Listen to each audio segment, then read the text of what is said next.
I heard the term social media anxiety a couple of years back, and I was watching like ABC News. There's some random outlet like that, and they were doing some sort of special and interviewing all these doctors, psychologists, psychiatrists, and whatnot, all these supposed experts in this field. I don't know how you're expert in a brand new field like that, but they were all discussing this term, social media anxiety, that had been coined very, very recently. Is precisely what it sounds like. Literally, people are experiencing mass anxiety and mass depression from social media, but not quite for the reasons that you would think. Like, you would think all these horrible things are coming out and people just can't stand it, and it's just making them feel really sad or anxious, that sort of thing. No. What apparently it is, and I only listened a few more minutes before my brain just totally checked out and I started thinking about something else, probably dinner. I would do that. Is that people are sharing en masse all the very best parts of their life, all these arranged things in their life, and they share it on social media. Well, if you're just the random person out there and you've got something that you've got a life that may not be so perfect, and you're scrolling through your feed, whether it's Facebook, Twitter, I guess now TikTok, or all that good stuff, you're scrolling through and you see all these people and their lives are just great, and it's person after person after person. It can make you feel a little bit separated. Like they're all there, they've got these wonderful lives, but you don't, and it can make you feel alone and whatnot. Contribute to all these things. Look, I gotta be honest. That's about the point I checked out, started thinking about dinner or something, and I didn't think about it again for like a full-blown year, because I just rolled my eyes and I was like, oh, brother, really? That's the best content you guys got? Yeah. Until about over a year later, I haven't listened to a lot of podcasts, but there was one exception. I used to listen to the Beyond the Guitar podcast, and that was run by one of my favorite guitarists, Nathan Mills. He runs the Beyond the Guitar YouTube channel, and it is my favorite guitar channel on YouTube ever. Love it. I love listening to that guy. He's got a classical guitar, and he makes all his own arrangements of movies and video games, and it's pretty sweet. I love listening to it. I really do. But anyway, he was running a podcast and talking about the guitar, how to play it, and all kinds of great technique advice and things. But get this, he actually did one episode where he talked about a time in his life where he completely put the guitar down and didn't touch it for years. And when I heard it, it was just like, total mind blower. I mean, I couldn't believe it. He talked initially about some things I already knew about him. Like, I knew he was like a classical virtuoso, if I'm pronouncing that right. I mean, he's very good at what he did. Very, very good. Went to a very prestigious music university, full scholarship and all that. Graduated with honors, had a good career. He was even offered a professorship of a university. He was very good at what he did. And at one point in his life, he quit the guitar completely. Now, that I didn't know. And not only quit, but went and worked a little bank teller job. Not a bank executive job or anything. He worked as a bank teller for a couple years. Didn't touch his guitar, just let it gather dust and raised a family or whatnot. And I was just shocked. I was like, what would make you, of all people, do that? And he related what had happened. He said what had happened is, ever since he first started playing, he really did love the guitar, but he would always listen to all these great guys like Julian Bream and Mark Sandala, he mentioned, and those guys are fantastic. But he said every time he played, he always compared himself to those players, the very best. He'd try to match, Julian Bream's vibrato, as he's so well known for, Mark Sandala's speed, that he's really well known for. And he put years of his life into that. And no matter how hard he worked, no matter how many hours he put in, he just could not do what they could do as well as they could do it. He just couldn't. He felt like he couldn't match up, no matter how good he got.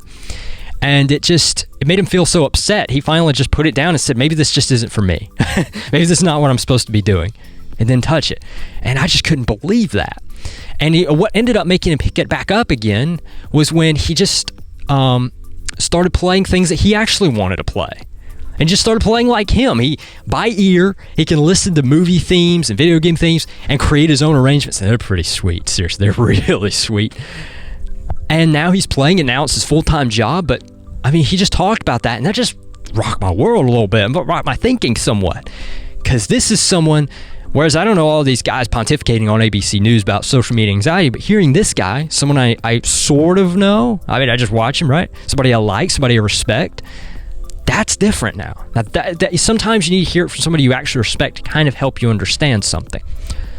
Then I started thinking about it. Because on some level, I guess I can almost understand what he's saying. Like, I mean, I would love to play like him. I would love that. That'd be awesome. But I also know, and this is something I guess I'm a little bit ahead of him in that regard, is I already know I'll never play just like him. I'll never play just like Tommy Emmanuel or any of these guys, and I'm okay with that.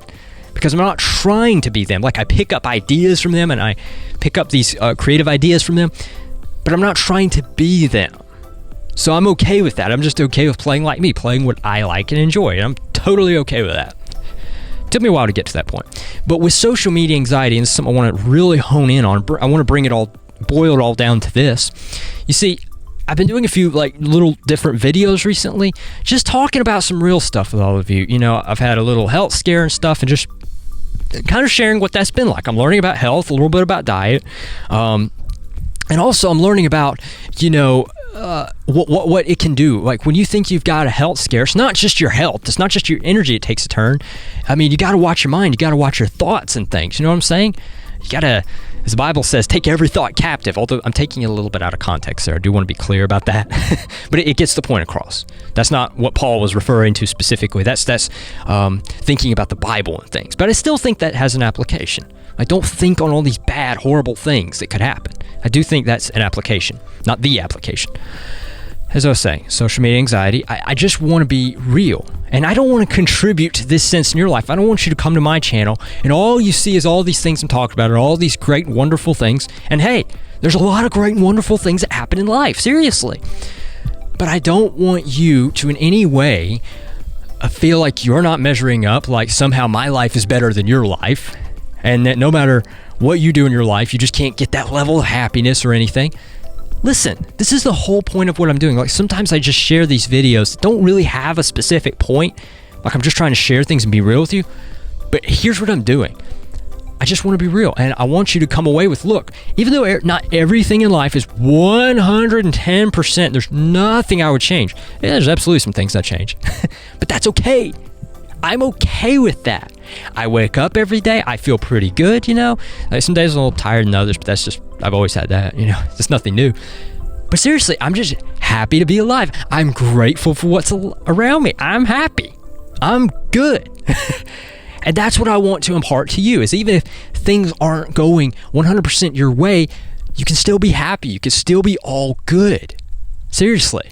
And that's just what I'm trying to do with you. I'm not trying to contribute to this social media anxiety we got thing. This thing we do with social media. I mean, there's a lot of great things we do with all these different platforms. A lot of great things can happen. They really can. Like, I'm not against social media. I'm on YouTube here. What do you... It'd be weird if I was like anti-social media and then I'm on YouTube telling you not to use YouTube. That's backwards. No, I'm not doing that. I'm okay with that. What I'm trying to say is, when we share these things about our lives, of course, share the nice things, the nice vacation you had with your family. That's nice. Seriously. But don't make that the only thing you do. Don't be afraid to be real.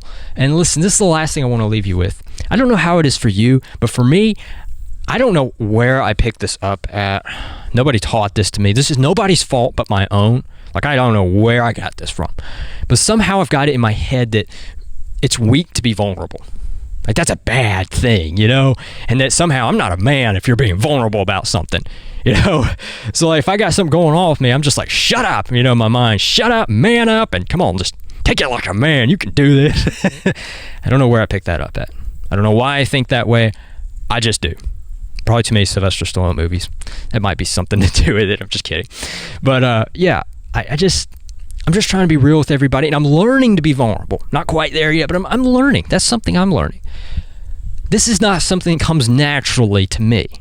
But what I'm trying to say is, whenever we're on these platforms, whatever it is, just share everything that's going on. I mean, you don't have to share every facet of your life. I mean, I understand some things need to be private. I get that. I completely understand that. What I'm saying is, don't be afraid to share the things you're going through. If you got a health scare, if something happened to you, don't be afraid to share it, because some people need to hear that. Like, even if you don't know how to fix the situation, that's fine. Don't worry about it. You're not supposed to teach. Not everybody's a teacher. Not everybody's a mentor.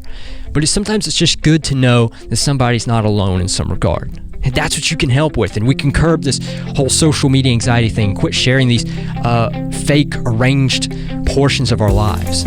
Okay? So that's just something I wanted to leave with you. I appreciate you guys watching. And hey, every day is a good day.